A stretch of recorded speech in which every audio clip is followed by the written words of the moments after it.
Olá, eu sou o professor Emerson e nós vamos dar continuidade às nossas aulas de introdução aos estudos do direito. Hoje com a temática definições e acepções da palavra direito.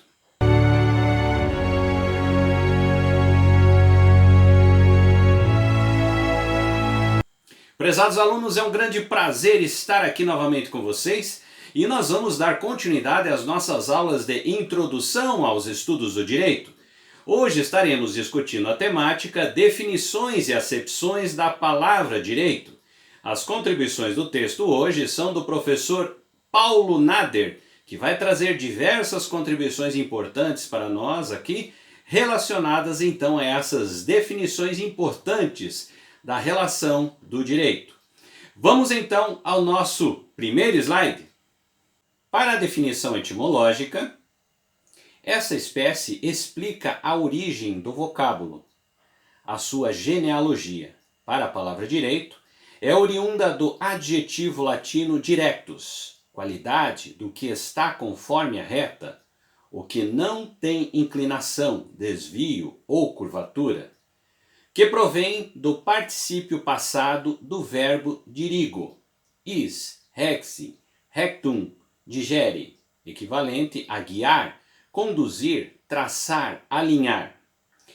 O vocábulo surgiu na Idade Média, aproximadamente no século IV, e não foi empregado pelos romanos, que se utilizaram de ius para designar o que é lícito e de injúria para expressar o ilícito. A etimologia de ius é discutida pelos filólogos. Para uma corrente, provém do latim jusum, mandato, particípio passado do verbo jubere, que corresponde, em nossa língua, a mandar, ordenar. O radical seria do sânscrito yu, vínculo.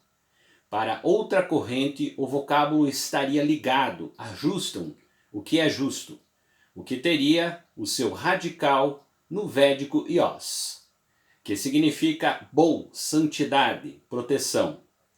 Do vocábulo ius surgiram outros termos que se incorporam à terminologia jurídica: justiça, juiz, juízo, jurisconsulto, jurista, jurisprudência, jurisdição.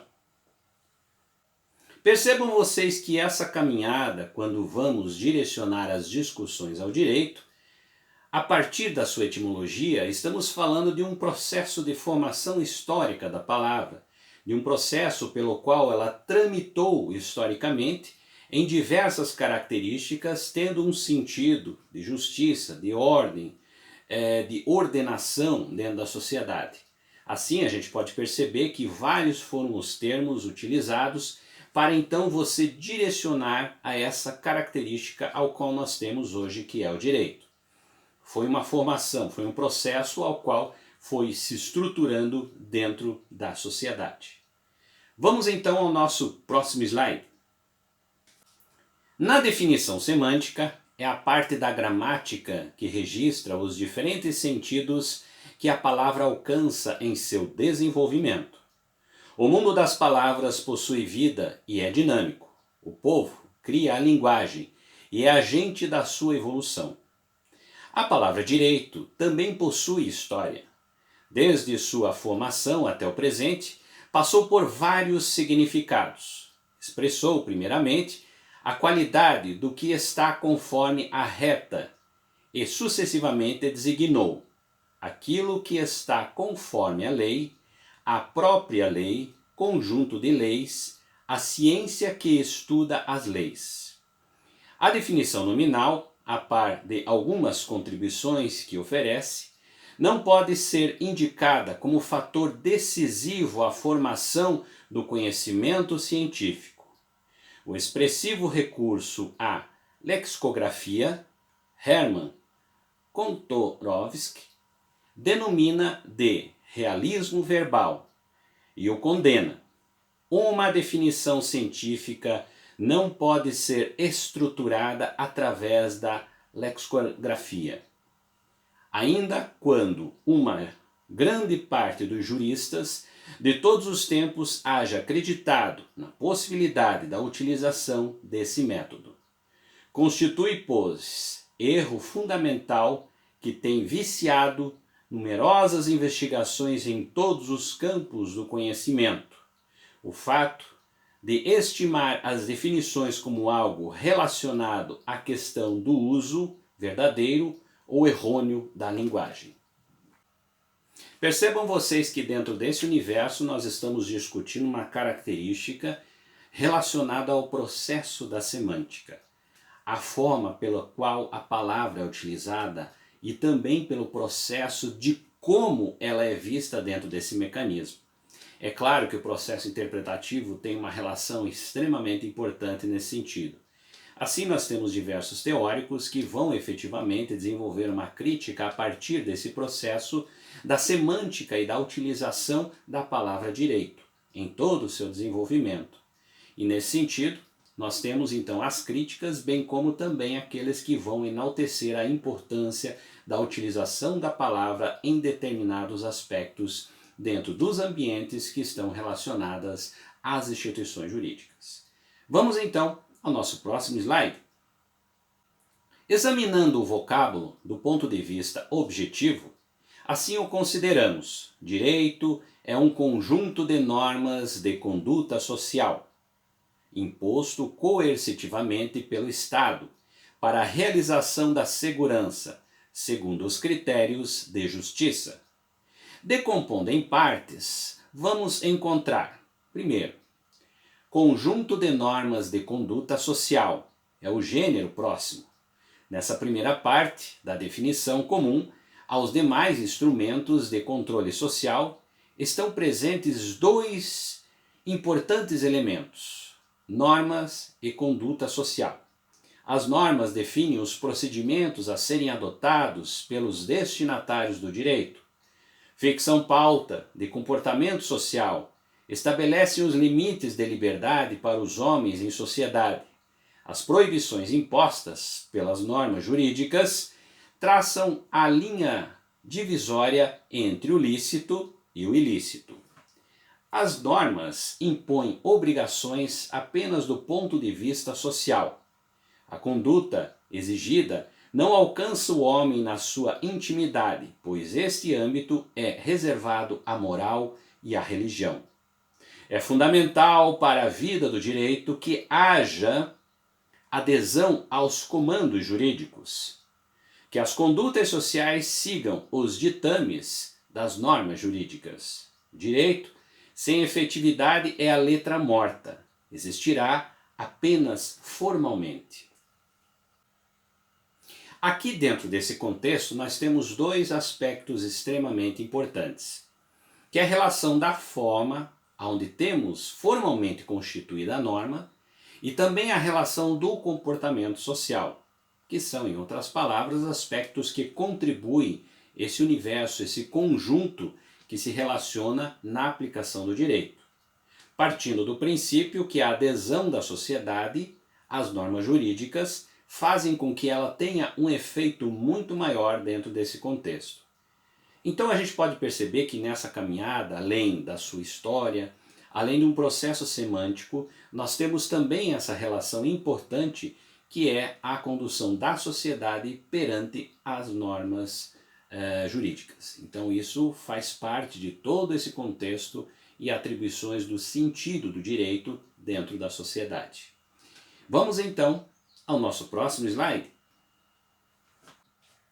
Além de normas que disciplinam o convívio social, o ordenamento jurídico reúne disposições que organizam o Estado e se impõem a quem detém parcela de poder, cuidando ainda das relações entre as pessoas e os órgãos públicos, impostos coercitivamente pelo Estado. É a diferença específica. Entre as diversas espécies de norma, apenas as jurídicas requerem a participação do Estado. Esse controle a vida jurídica do país, e para isto é indispensável que esteja devidamente estruturado de acordo com a clássica divisão dos poderes, legislativo, executivo e judiciário, que devem cumprir as funções que lhes são próprias. O comando que o Estado exerce não significa obrigatoriamente o monopólio das fontes criadoras do direito. Ao Estado compete estabelecer o elenco das fontes formais e a sua hierarquia. Na dependência dos critérios adotados pelo sistema jurídico do Estado, os costumes e as decisões uniformes dos tribunais, jurisprudência, podem figurar ao lado da lei, como elementos frontais. Assim ocorrendo, a sociedade e os tribunais diretamente poderão introduzir no mundo jurídico novas normas de conduta social. Percebam vocês que aqui a gente dá efetivamente essa continuidade da importância que se tem da relação do processo formal com o Estado, que é efetivamente o gestor desse processo, bem como também a sua relação com a sociedade. Então são pontos importantes que eles vão, em outras palavras, contribuir para efetivo sucesso da aplicabilidade do direito, que vai, em outras palavras, depender de todo esse processo, que é através desse contexto que ele vai ter um efeito positivo dentro da sociedade. Assim, essa relação também ela é um processo dinâmico que, em outras palavras, ela vai adentrar a sociedade e, ao mesmo tempo, ela se modifica com o passar do tempo. E isso é um contexto normal que nós temos dentro da sociedade, que é uma relação também com o direito formal. Vamos então ao nosso próximo slide. Definições que se tornaram clássicas são, primeiro, Celso, jurisconsulto romano do século I. Direito é a arte do bom e do justo. Definição é de cunho filosófico e eticista.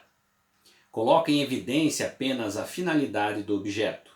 Costuma ser citada como exemplo do que os romanos, no plano teórico, não distinguiam o direito da moral. A explicação de alguns, segundo o qual a tradução correta seria justo e equitativo. Não altera o significado da oração. Segundo, Dante Alighieri, escritor italiano do século XIII, em sua obra Monarquia, onde expôs suas ideias político-jurídicas, formulou a definição que ficou famosa. Direito é a proporção real e pessoal de homem para homem que, conservada, conserva a sociedade e que, destruída, a destrói. Vê-se três méritos nessa definição. A distinção entre os direitos reais e pessoais. B. A alteridade e qualidade que o direito possui de vincular sempre e apenas pessoas, expressa nas palavras de homem para homem. C. Fundamental importância do direito, que é visto como a coluna que sustenta o edifício social. Aqui nós tivemos diversos fatores importantes que passaram desde a interpretação do direito, passamos pelo processo histórico da palavra direito, passamos pelas análises relacionadas à interpretação do direito, bem como também a sua relação com a sociedade, e passamos também pelas definições, que são inúmeras, com relação à característica do direito. É claro que em uma aula como essa a gente não consegue falar todos esses processos, porém alguns deles importantes e relevantes, como um processo clássico, conseguimos citar aqui dentro desse contexto. Quando falamos no direito, falamos efetivamente em um processo pelo qual apresenta diversas definições. E aí nós temos então a importância de constantemente estar estudando, analisando e compreendendo esse fator extremamente importante dentro da sociedade, que regula a sociedade, que é o direito. A todos vocês, espero que tenha contribuído com essas informações e nos encontramos então na nossa próxima aula.